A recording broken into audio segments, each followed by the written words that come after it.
Bom dia, boa tarde ou boa noite, conforme seja o horário que estejam me ouvindo.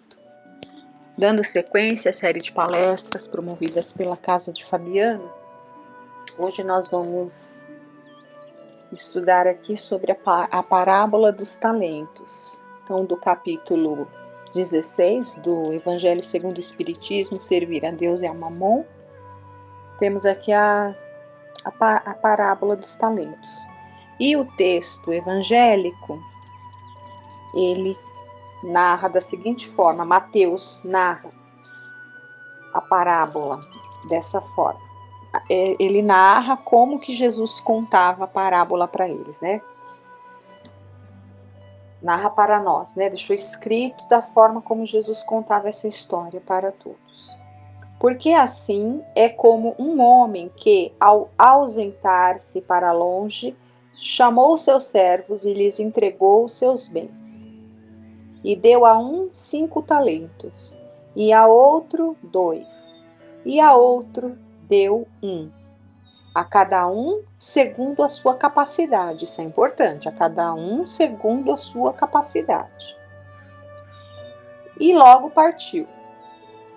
O que recebera, pois, 5 talentos, foi-se e entrou a negociar com eles e ganhou outros 5.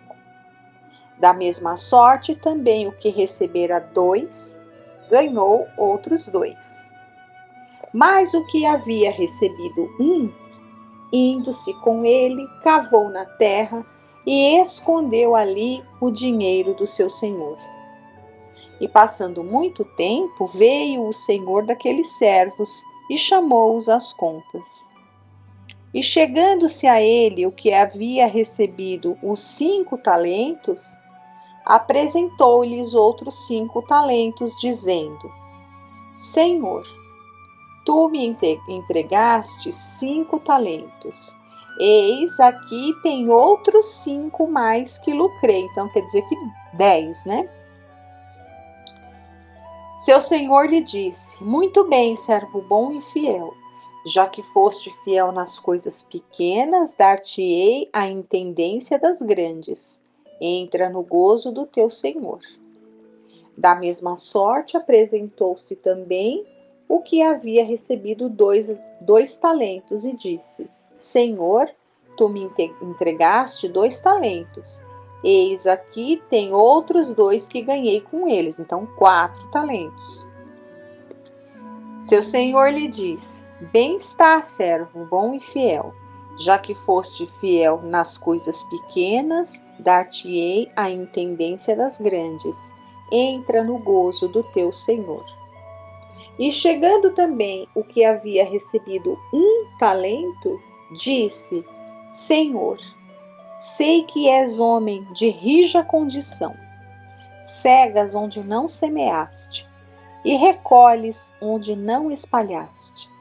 E temendo-me fui, e escondi o teu talento na terra. Eis aqui tens o que é teu. E respondendo seu senhor lhe disse: Servo mau e preguiçoso, sabias que cego onde não semeei e que recolho onde não tenho espalhado? Devias logo dar o meu dinheiro aos banqueiros, e vindo eu, teria recebido certamente com juro que era meu. Tirai-lhe, pois, o talento e dai-o ao que tem 10 talentos, porque a todo o que tem dar-se-lhe-á e terá em abundância, e ao que não tem, tirar-se-lhe-á até o que parece que tem. E ao servo inútil, lançai-o nas trevas exteriores. Ali haverá choro e ranger de dentes. Como é bom a gente estar em 2023, né? Pertencermos à doutrina espírita, porque quando a gente nessas condições, né? Nos tempos em que estamos, com o esclarecimento que a doutrina nos traz, quando a gente lê uma parábola como essa, parece que é tão fácil assim compreender, né? O sentido da coisa. Não estou dizendo praticar, mas a compreensão é muito clara. muito clara, né, para a gente o que Jesus quis dizer com esse ensinamento. E para a gente refletir bastante como que a gente tem, como que nós estamos fazendo com os talentos que a gente recebe, porque nós já sabemos que nós recebemos os talentos, né? Nós já sabemos que o fato de estar encarnados, quando a gente encarna na Terra, a gente encarna aqui com uma malinha de talentos, uma bolsa, uma sacolinha de talentos, né? O que são esses talentos? São as moedas que estão aqui no sentido figurado, né? É muita coisa que a gente pode colocar aqui como sendo os nossos talentos. Então, para aquela pessoa que de fato encarnou numa condição de riqueza ou uma condição financeira favorável, sim, pode-se dizer que os recursos que ela tem, de alguma forma, são também talentos que ela tem. Mas o que mais pode ser talento nosso, né? O que mais poderia ser considerado um talento nosso? Uma habilidade, qualquer habilidade que a gente tenha, né? Os nossos, a nossa própria, até a nossa própria perfeição física, né? Poder enxergar, poder ter um corpo físico perfeito, que pode ser útil ali para um trabalho, né? Em favor não só do nosso bem-estar, mas também em favor de tantos. Então, desde um corpo físico perfeito e saudável, que a gente recebe de Deus, esse é o primeiro talento que vem na nossa sacolinha, digamos assim, é o nosso primeiro grande talento, é um corpo que Deus permite, né? Um corpo material para estar aqui encarnado é nosso primeiro grande talento. Porque através das nossas mãos a gente pode estar fazendo muitas coisas, através da nossa palavra a gente pode estar falando várias coisas, através de todos os nossos sentidos a gente sempre tem a possibilidade de estar fazendo alguma coisa, através da nossa inteligência, né? Então são muitos os talentos que a gente tem, é muita coisa que a gente traz como talento, né? E o que é que a gente faz com todas essas potencialidades que a gente recebe? Então a gente já consegue por aí, né, perceber qual é a aplicabilidade dessa parábola na nossa vida. Como que a gente deve entender quais são os nossos talentos, porque todos nós temos, né? Todos. Aí, aqui nesse livro do Edgar Armond, ele faz aqui, né, ele faz uma análise a respeito dessa parábola, né? Que a gente fica muito claro que o que é que a gente tem que fazer com todas esses recursos que Deus nos dá. Então, se nós estamos aqui encarnados com um corpo perfeito, com uma inteligência que é capaz de raciocinar, com qualquer outra habilidade que nós temos, o que é que a gente tem que fazer com essas habilidades, com esses recursos, com esses talentos? A parábola deixa muito claro, né? E aí a gente vai chegar na resposta, né? O que estou fazendo aqui? O que estou fazendo aqui? Então, quando a gente começa para pensar o que estou fazendo aqui encarnado no planeta Terra, a gente já sabe que se temos alguns talentos, temos que usar esses talentos e multiplicar, né? O que a gente tem que fazer aqui? Se melhorar, né? Tentar se melhorar.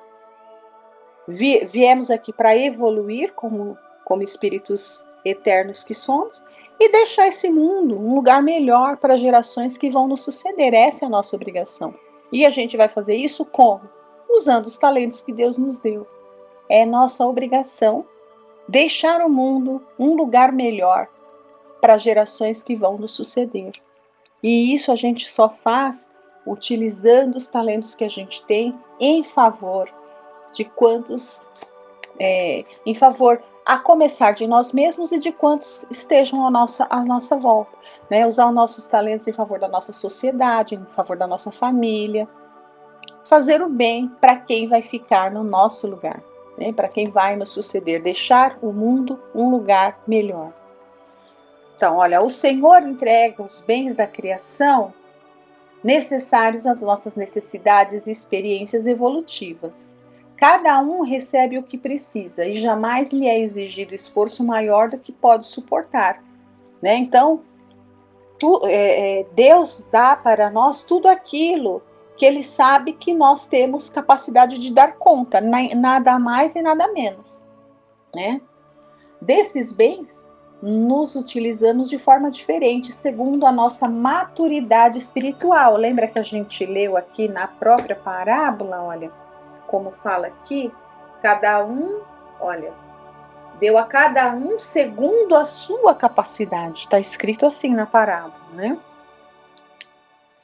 Então, Deus vai dar para cada um aquilo que Ele sabe que cada um tem a condição, tem a possibilidade de bem gerenciar e bem utilizar. Então, olha, segundo a nossa maturidade espiritual, uns mais esforçados e diligentes empenham-se em aumentá-los, espalhando-os em torno, para que deles também outros se beneficiem, enquanto os egoístas, preguiçosos ou gozadores, quando não os dilapidam, limitam-se a conservar o que receberam, utilizando-o em benefício próprio. Ou seja, quem enterra o talento, por que fala enterra o talento? Porque a gente sabe que o espírito não retrograda, né? Ele não retrograda, porém ele estaciona. Então o espírito vem com seus talentos e não faz nada, não progride, mas também não se atrasa. Ele fica parado, ele enterra o seu talento, né? Ele perde a oportunidade de evoluir. Ele perde a oportunidade de evoluir. Então a gente deveria também interpretar dessa forma. Aquele que vem e fica na ociosidade, não produz nada de útil, não se melhora, não usa o seu talento, ele não vai retrogradar, porém ele também não vai evoluir, né? Os talentos que o Senhor distribui são os dons da fortuna, da posição social, dos conhecimentos, que devem ser utilizados, compartilhados e transmitidos a toda a humanidade. E tanto maior será a obrigação de assim se proceder, quanto maior o volume ou a extensão dos bens recebidos. Na parábola, 2 dos beneficiários aplicaram bem os recursos que lhes foram confiados, enquanto um terceiro, de compreensão mais estreita, egoísta e mesquinha, imobilizou a sua parte, nada produzindo. Os 2 primeiros prestaram boas contas e foram recompensados, mas o último não fez e foi castigado, mandando o Senhor que os bens que recebera lhe fossem tirados e doados aos que apresentarem resultados satisfatórios, porque ao que muito tem, ainda lhe será dado, e ao que tem pouco, esse mesmo lhe será tirado. Porque quem não se esforça não merece recompensa. E mais ainda, mandou o Senhor que fosse ele posto fora do reino, em esferas trevosas, onde imperem o sofrimento e as privações, para o devido aprendizado. O conceito final da parábola deve ser a sentença: a cada um será dado segundo as suas obras, né? Então, o que a gente entende aqui? Que quem perde tempo e não evolui, né, vai perdendo tempo. E a gente está em momentos decisivos, né, no nosso período aí de transição planetária. Nós sabemos que não dá mais para ficar perdendo tempo e ficar escondendo talento. Por quê? Porque senão a Terra vai evoluir, já está evoluindo, né? O mundo vai melhorar. E aqueles que não acompanharem e não melhorar com ela, não vão mais poder estar aqui.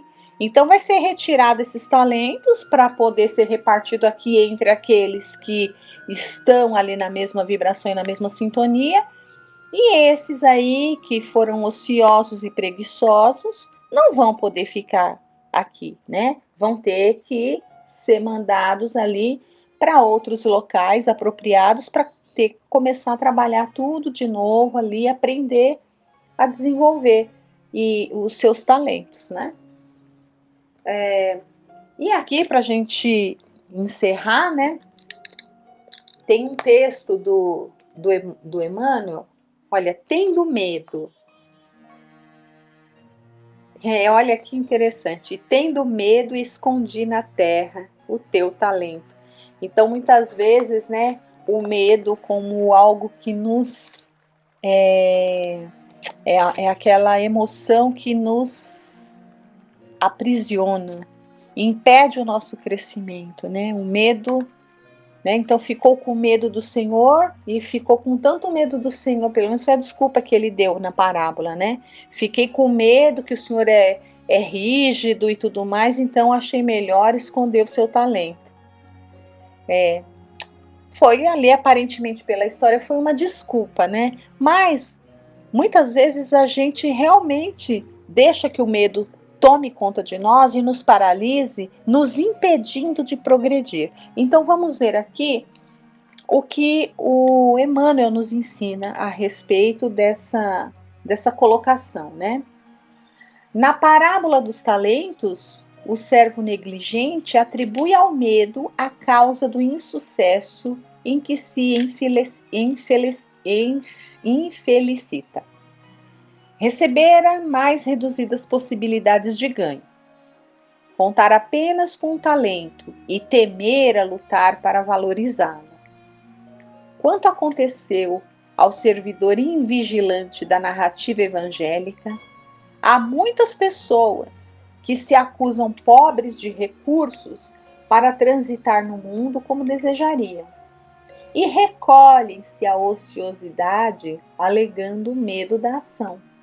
E aí ele vai elencar aqui quantos medos, né? Olha, medo de trabalhar, medo de servir, medo de fazer amigos, medo de desapontar, medo de sofrer, medo da incompreensão, medo da alegria, medo da dor. E alcançam ao fim do corpo como sensitivas humanas, sem o mínimo esforço para enriquecer a existência. Na vida, agarram-se ao medo da morte. Olha, interessante, né? Então, as pessoas que vivem uma vida enterrando seus talentos por medo ou por qualquer outra desculpa, são aquelas pessoas que têm medo de morrer. Por quê? Porque instintivamente já sabe que vai chegar lá do outro lado de mãos abanando, né? E vão ser ali herdeiros das próprias ações ou da falta de ações, né? Na vida, agarram-se ao medo da morte. Na morte, confessam o medo da vida. Ou seja, quando estão do lado de lá, tem medo de reencarnar, porque sabe que vai reencarnar tendo que passar pelas provas necessárias ali nesse sentido e vai ter que trabalhar, né? E a pretexto de serem menos favorecidos pelo destino, transformam-se gradativamente em campeões da inutilidade e da preguiça. Se recebeste, pois, mais rude tarefa no mundo, não te atemorizes à frente dos outros e faze dela o teu caminho de progresso e renovação. Por mais sombria seja a estrada a que foste conduzido pelas circunstâncias, enriquece-a com a luz do teu esforço no bem, porque o medo não serviu como justificativa aceitável no acerto de contas entre o servo e o Senhor, né? Como a gente colocou. Mesmo dando essa desculpa, não é uma desculpa que vai contar a nosso favor, não é? Então, que não tenhamos medo e que encaremos os desafios, que trabalhemos a nossa encarnação. Nós estamos aqui para trabalhar, para evoluir, para usar os nossos talentos em favor de nós e da sociedade, de quem nos cercam. Para quê? Para deixarmos esse mundo um lugar melhor para aqueles que vão nos suceder. Essa é a nossa obrigação. Então, assim me despeço de todos. Tenham uma boa semana. Fiquem todos com Deus.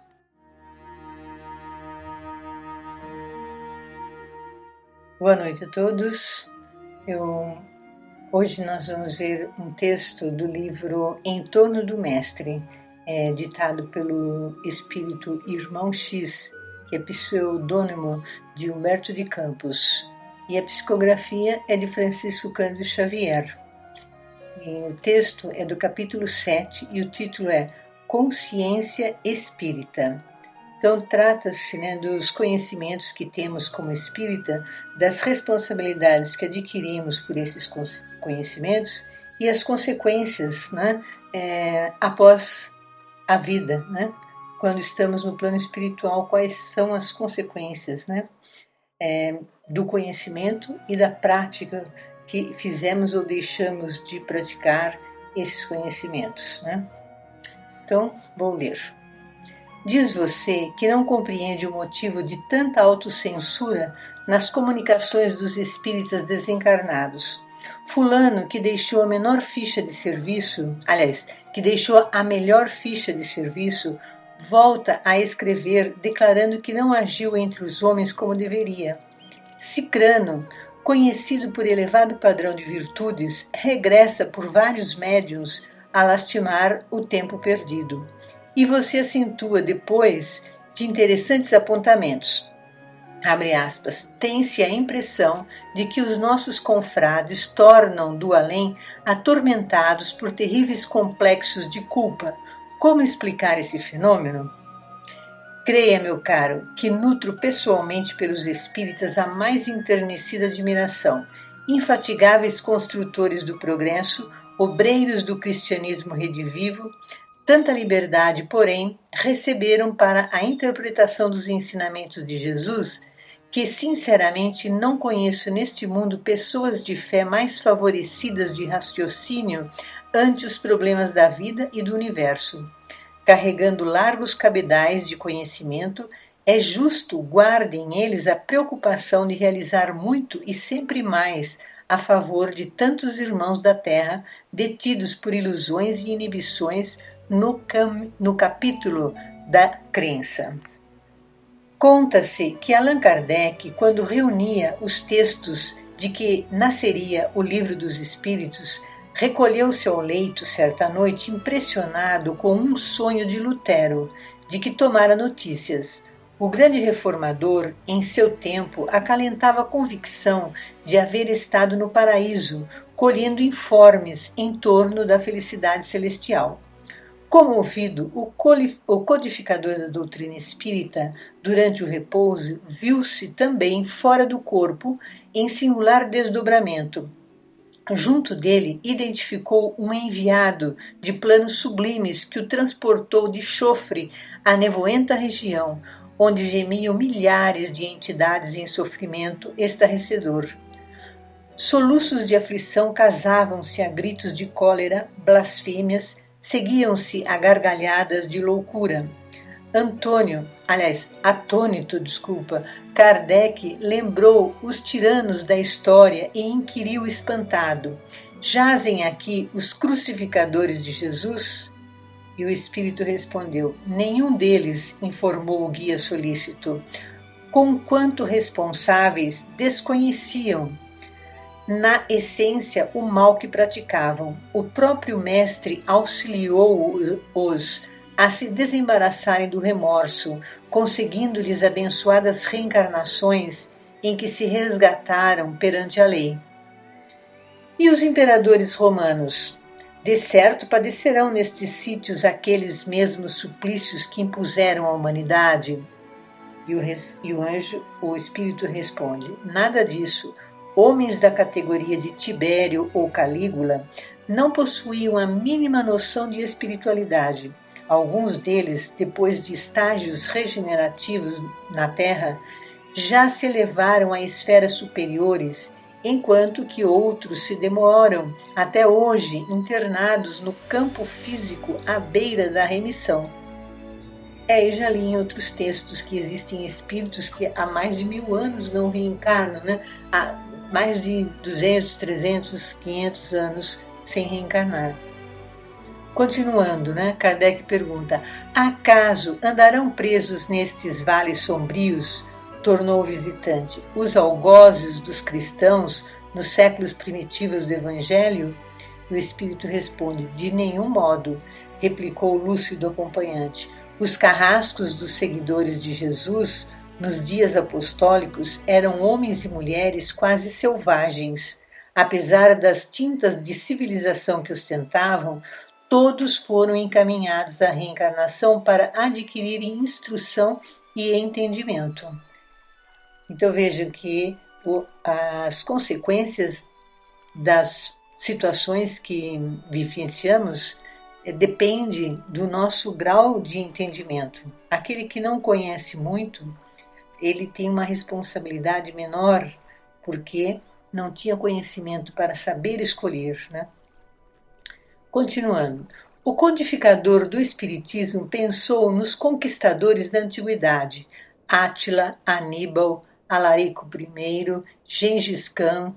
Antes, todavia, que enunciasse nova pergunta, o mensageiro acrescentou, respondendo-lhe à consulta mental: não vagueiam por aqui os guerreiros que recordas. Eles nada sabiam das realidades do espírito e por isso recolheram piedoso amparo, dirigidos para o renascimento carnal, entrando em lides expiatórias conforme os débitos contraídos. Então, esses espíritos que não conhecem as leis divinas, que nem pensam, né, que existe vida após a morte, que tem uma continuidade eterna, né, eles têm uma questão, ele é menos responsável, né? Assim, a responsabilidade dele, vamos dizer, é mais amenizada, né? Porque ele não tinha o conhecimento íntegro, né, das leis de Deus, coisa que hoje nós temos todas as possibilidades, né? Porque os espíritos trouxeram esses ensinamentos que deixam bem claro, né, sobre as nossas ações, sobre as leis de Deus, de maneira clara e com exemplos reais das consequências das nossas ações, não é? Bom, continuando, né, Kardec, emocionado, rogou: então dize-me, que sofredores são estes cujos gemidos e imprecações me cortam a alma? E o orientador esclareceu imperturbável: temos juntos de nós os que estavam no mundo plenamente educado quanto aos imperativos do bem e da verdade, e que fugiram deliberadamente da verdade e do bem, especialmente os cristãos infiéis de todas as épocas, perfeitos conhecedores da lição e do exemplo do Cristo, e que se entregaram ao mal por livre vontade. Para eles, um novo berço na terra é sempre mais difícil. Então vejam que para reencarnar, nós precisamos reencarnar para evoluirmos, mas se nós, né, não temos um agradecimento, um comportamento, uma intenção, né, boa, melhores, não conquistamos amigos, nós podemos ter dificuldades para reencarnar. Porque para reencarnar, nós precisamos ter alguém que queira ser nosso pai e nossa mãe. Continuando a leitura. Chocado com a inesperada observação, Kardec regressou ao corpo e, de imediato, levantou-se e escreveu a pergunta que apresentaria na noite próxima ao exame dos membros da obra em andamento e que figura como sendo a questão número 642 em O Livro dos Espíritos. Então eu vou ler a pergunta. Para agradar a Deus e assegurar a sua posição futura, bastará que o homem não pratique o mal?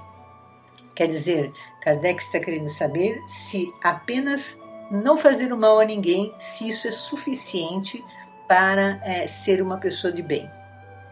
Indagação esta a que os instrutores retorquiram. Então a resposta é: não, cumpre-lhe fazer o bem no limite de suas forças, porquanto responderá por todo o mal que haja resultado de não haver praticado o bem. Né? Então veja que nós devemos praticar todo o bem que estiver em nossas possibilidades. Né? No nosso lar, no nosso trabalho, na rua, onde for, né, nós podemos fazer o melhor, né, de nós. E se nós nos recusarmos a fazer, podemos fazer, temos essa liberdade, mas deixaremos de fazer o bem. E deixar de fazer o bem é um mal. Né? Então, aqui, para finalizar, né, segundo, é fácil de perceber, meu amigo, com princípios tão claros e tão lógicos, é natural que a consciência espírita, situada em confronto com as ideias dominantes nas religiões da maioria, seja muito diferente.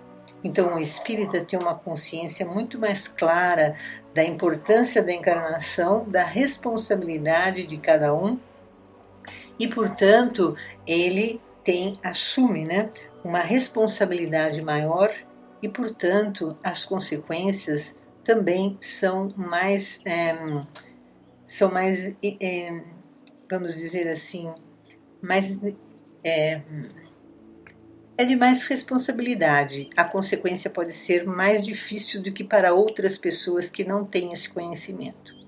Então, os espíritas, né, têm esses esclarecimentos claros e objetivos sobre a vida eterna. Sabemos por que estamos encarnados aqui e temos plena certeza das necessidades das encarnações e suas consequências, gerando progresso ou estacionando no progresso espiritual por encarnações e encarnações conforme o interesse de progredir ou não. Temos a certeza de que as encarnações são momentos de aprendizado e evolução. E temos a certeza das encarnações que possibilitam a evolução espiritual. Uma única existência encarnado não é suficiente para desenvolvermos todas as nossas potencialidades. Quando erramos por descobrimento da verdade, quando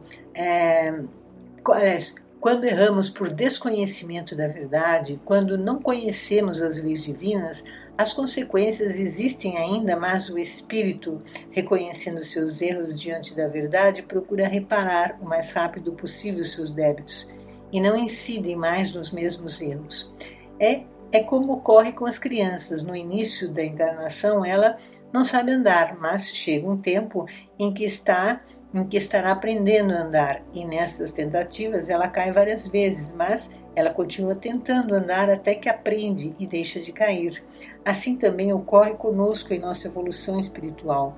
Erramos, passamos pelas consequências e nos corrigimos, mas o rebelde, aquele que alimenta o orgulho, o egoísmo, apesar dos conhecimentos já desenvolvidos, encontram provas mais difíceis a vencerem, levam mais tempo para as conquistas da verdadeira felicidade. Viver a encarnação dentro das leis divinas não deixa de ser uma prova difícil para espíritos indisciplinados, aqueles que alimentam o orgulho ao invés de cultivar a humildade e a caridade. A maioria de encarnados nesse planeta são devedores, estamos em aprendizado. Embora já conheçamos muito da lei moral ensinada pelo Cristo e agora pelos Espíritos falando claramente, mas sempre há quem não se preocupe em praticá-la integralmente, né? Aqueles que conhecem as leis de Deus e não as colocam em atos, pensamentos e atitudes, e sentimentos, estão criando provas novas ao invés de diminuí-las. Aquele que conhece a verdade dentro do seu grau evolutivo responde pelos seus atos conforme essas verdades que tem em si. Como vimos no texto, aqueles que ignoram as leis divinas sofrem, mas têm mais oportunidades de renovação e de reencarnação. Aqueles que muito conhecem dos ensinos do Cristo e não os praticam, seus erros são considerados mais graves, porque fazem sabendo que estão errando.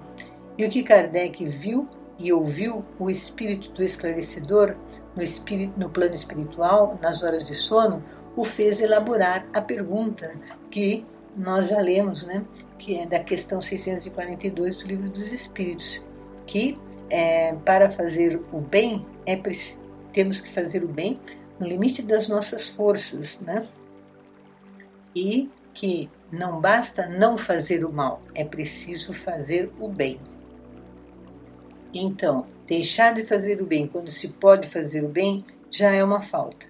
Vemos por essas questões e outras do Livro dos Espíritos que falhamos mais do que pensamos, ou seja, não percebemos ou negamos o quanto falhamos propositalmente em prol do nosso egoísmo. Mas, na verdade, nós enganamos a nós mesmos, pois as leis de Deus nós já conhecemos há muito tempo. E hoje, com todo o esclarecimento que temos, não há como negar nossas falhas, e Deus nos deu a consciência para que possamos nos conhecermos e nos corrigirmos. Se falhamos, Deus não falha nunca e ninguém é privilegiado por Ele, já que todos têm os mesmos direitos e deveres, e ainda tudo faz para a evolução de todos. Sem exceção de quem quer que seja, Deus trabalha para a evolução de todos, ama todos os seus filhos e não desvaloriza nenhum deles, mas todos devem progredir para poder encontrar a real felicidade, a real paz de espírito. Tem um texto de Divaldo Pereira Franco que foi publicado no jornal À Tarde, o jornal À Tarde, na coluna chamada Opinião, no dia de 24 de março de 2022, e também está no site da Federação Espírita Brasileira. E eu vou ler um pedaço do trecho. Vou ler um trecho desse texto, né? Na íntegra está no site da casa. A busca da felicidade tem sido a aspiração maior do ser humano desde os primórdios do seu desenvolvimento intelecto-moral. Vou pular um pedaço e continuar a leitura. O Espiritismo, confirmando a essência do pensamento de Jesus, esclarece que a felicidade consiste em fazer o próximo feliz, isto é, amar a todos com o mesmo vigor com que se ama a si mesmo. Esse desafio constitui a nobre conquista da plenitude, que se é feliz pelo que a todos se proporciona em bem-estar e alegria de viver. Quando a criatura humana dê-se conta de que o próximo é o caminho que a leva à paz, em razão das bênçãos que se lhe podem proporcionar, o equilíbrio emocional estabelecerá na Terra o primado do amor, portanto, da felicidade. Se desejas realmente ser feliz, utiliza-te deste momento de desconforto geral e evita a crítica, passando à ação do bem, e verás surgir uma nova primavera rica de bênçãos. Sê, pois, tu aquele que constrói a felicidade onde te encontras, facultando-a a todos. Assim, a felicidade de outrem será tua também. Muito interessante, porém, exige um esforço de nós, né? Boa noite a todos, que estejam todos bem, passem muito bem a semana.